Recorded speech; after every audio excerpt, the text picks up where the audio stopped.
దేవుడా, ఓ మంచి దేవుడా, అక్క నువ్వు మళ్ళీ వచ్చావా? చిన్నప్పటి నుంచి అడిగితే నేను అన్ని ఇచ్చా, అందుకే ఇప్పుడు కూడా అడుగుతున్నాను.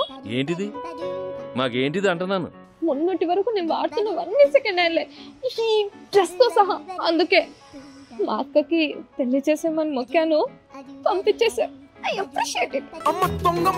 నాకు కొన్ని చిన్న చిన్న కోరికలు ఉన్నాయి.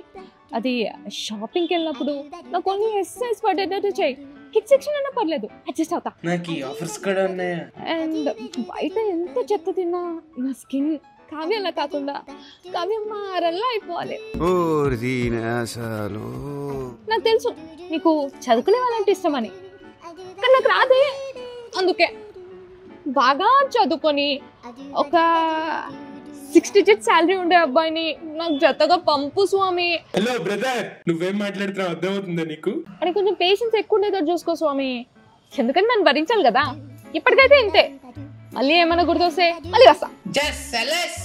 ఇంకోసారి నా కళ్ళ ముందు కనబడ్డా తత్కాల్ టికెట్ బుక్ చేయించేస్తాను. నీదటలా నాన్న ప్రసాద్, ఏం కోరుకున్నావు తల్లి?